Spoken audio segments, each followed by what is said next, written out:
तो the eternal emperor की last episode के एंड में हमने देखा था Luo Feng, bai leng, Matt और गुआंग शेंग ब्लैक राइनो हॉर्न केव के पास पहुंच गया था, जहाँ पे पहुंचने के बाद उन लोगों के सामना कई सारे ब्लैक राइनो हॉर्न से होता है। यह देखकर लुओ फेंग वहाँ पे मौजूद सभी राइनो को ही अपने पीछे ध्यान भटकाते हुए ले गया था, पर उन लोगों की मसला ये पे खत्म होने वाला नहीं था, क्योंकि वहाँ पे आ जाता है उन सभी राइनोस का लीडर, जो कि वहाँ पे आते ही गुआंग शेंग, bai leng और मैट के ऊपर तुरंत ही हमला कर देता है। वो तीनों भी उससे फाइट करने लगता है, जहाँ पे फाइट करते हुए तीनों ही अपने अपनी पावरफुल टेक्निक से उसके ऊपर हमला कर दिया था, बट इन सभी अटैक्स को वो राइनो एक साथ काफी आसानी से झेल लिया था। अब इसके आगे नेक्स्ट एपिसोड की स्टार्टिंग में उन तीनों को हम ब्लैक हॉर्न राइनो के पास देखते हैं, जहाँ पे ब्लैक हॉर्न राइनो जो था उन तीनों के अटैक से वो काफी ज्यादा गुस्सा हो गया था। उसकी पावर से उन तीनों को पता चलता है ये जो राइनो है वो टावर ट्रांसफॉर्मेशन की लेवल 9 पर है, इसलिए उन तीनों की नॉर्मल अटैक से तो कुछ भी नहीं होने वाला। गुआंग शेंग उन दोनों को थोड़ी टाइम के लिए ब्लैक हॉर्न राइनो को संभालने के लिए कहता है और गुआंग शेंग अपनी पावरफुल टेक्निक को चार्ज करने में लग जाता है। गुआंग शेंग इस बार चार्ज कर रहा था अपनी 9 थंडर सील की 9th सील थंडर एम्परर पोल को, जो कि दिखने में भी बहुत ही ज्यादा पावरफुल दिखाई दे रहा था। इसकी पावर्स को देखकर मैट और bai leng भी काफी ज्यादा सरप्राइज हो जाता है। ये अटैक पूरी तरीके से कंप्लीट होते ही गुआंग शेंग इस अटैक को उस राइनो के ऊपर कर देता है। इस अटैक को देखकर वो राइनो भी काफी ज्यादा सीरियस हो जाता है और गुआंग शेंग के अटैक की सामना करने लगता है, पर वो ज्यादा टाइम तक गुआंग शेंग के अटैक की सामना नहीं कर पाता। गुआंग शेंग जैसे ही अपने अटैक से फुल स्ट्रेंथ से हमला करता है तो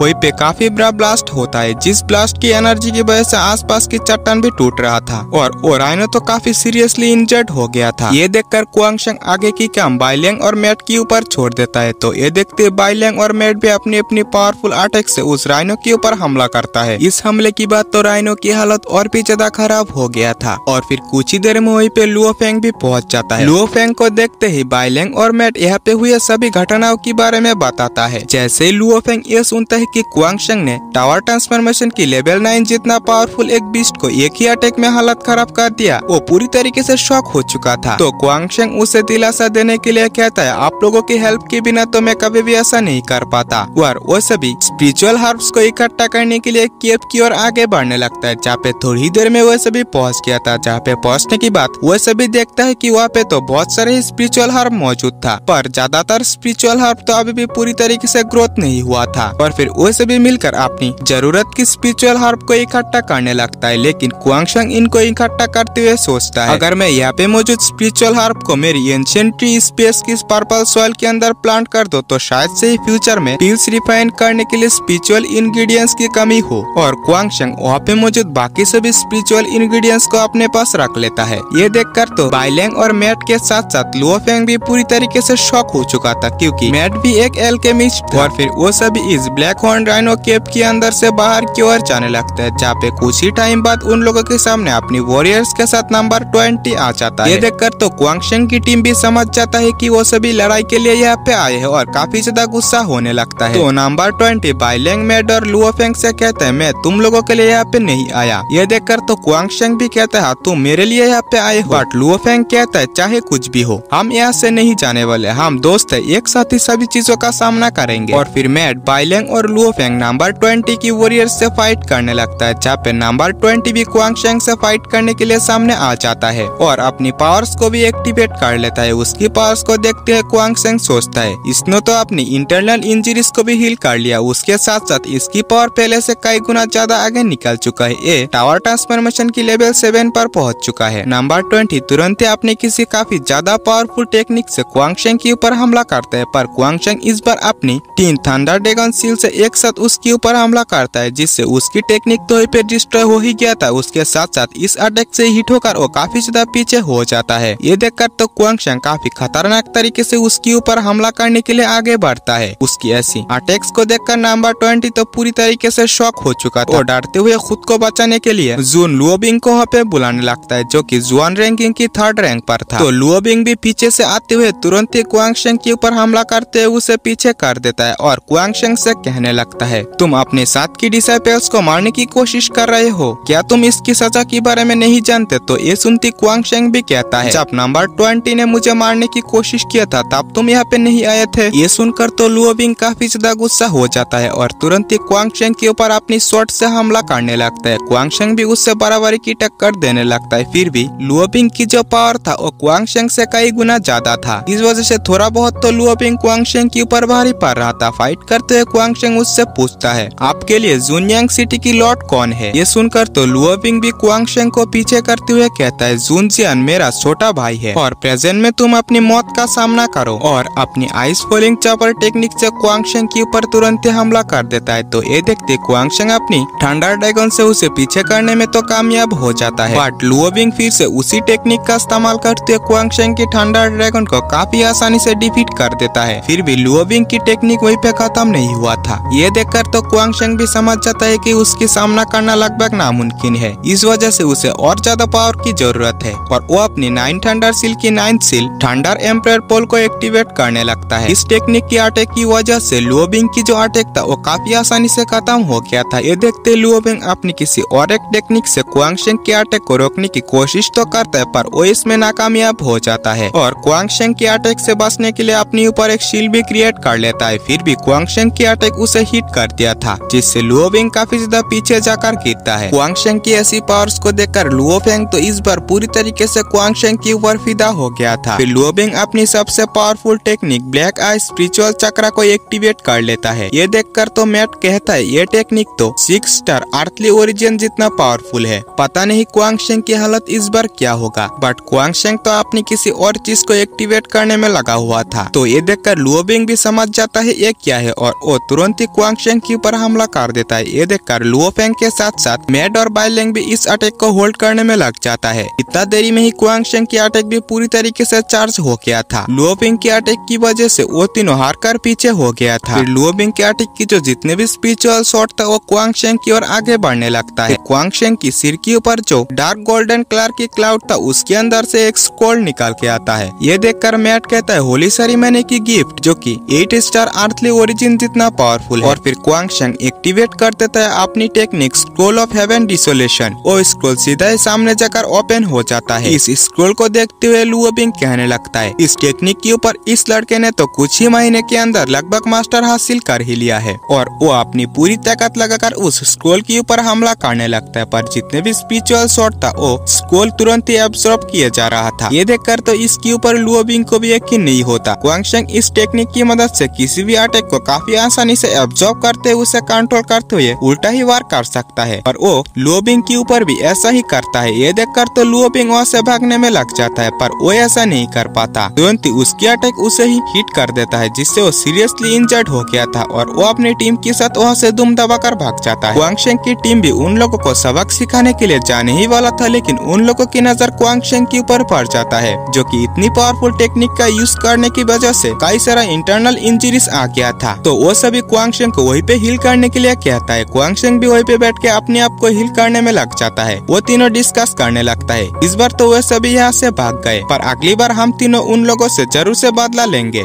और फिर ऐसे सीन शिफ्ट होता रहा में लुओपिंग को दिखाया जाता है, जो कि नंबर 20 के साथ काफी ज्यादा दूरी पर आ गया था। जहाँ पे पहुँचते ही लुओपिंग से नंबर 20 कहता है, सर वैसे भी अगर हमसे पहले सीलिंग एकेडमी पर पहुँच जाए तो हमारे बारे में एल्डर से शिकायत कर सकते हैं, तब हम क्या करेंगे? तो ये सुनते ही लुओपिंग कहते हैं, अगर हम लोग उनसे पहले पहुँच जाए, हम ही ये बात एल्डर से कह दे तो क्या होगा? नंबर 20 भी उसकी प्लान के बारे में समझ जाता है। और इसी के साथ ये एपिसोड यही पे एंड होता है। इसके साथ साथ शायद से मेरी YouTube लाइव भी, क्योंकि दोस्तों शायद से मैं आप लोगों के लिए आगे से इन एपिसोड्स को एक्सप्लेन ही ना कर पाऊँ। मैं आप लोगों के लिए एपिसोड को काफी टफ सिचुएशन में एक्सप्लेन करता था, पर वो सिचुएशन कई गुना ज्यादा हो चुका है। इस वजह से एक्सप्लेन करना मेरे लिए मुश्किल हो रहा है। शायद से 1 वीक के बाद में पूरी तरीके से ऑफलाइन भी चला जाऊँ या फिर बीच बीच में शॉर्ट वीडियो ही अपलोड करूँ। मेरी इस गलती के लिए आप लोग प्लीज मुझे माफ कर देना। शायद से मैं ही आप लोगों के लिए अच्छे से एक्सप्लेन नहीं कर पाया था। अब सभी चीजें आप लोगों के ऊपर ही डिपेंड करता है। अगर सिचुएशन कुछ अच्छा हुआ तो शायद से मैं आप लोगों के लिए फिर से एक्सप्लेन करना भी स्टार्ट कर दूं। बाकी सभी चीजें आप लोगों के ऊपर डिपेंड करता है कि आप लोगों को मेरी एक्सप्लेनेशन पसंद आया है या नहीं। आज मैं आप लोगों को लाइक सब्सक्राइब करने के लिए नहीं कहूँगा, बस मैं इतना कहूँगा कि अपने साथ साथ अपनों का ख्याल जरूर से रखना। और रोना धोना तो हमारे लिस्ट में नहीं है। ना जाने हम लाइफ में ऐसे कितने टफ सिचुएशन का सामना करते हैं। मिलते हैं नेक्स्ट वीडियो में। नेक्स्ट वीडियो में मिलेंगे या नहीं ये तो पता नहीं। फिलहाल के लिए बाय बाय।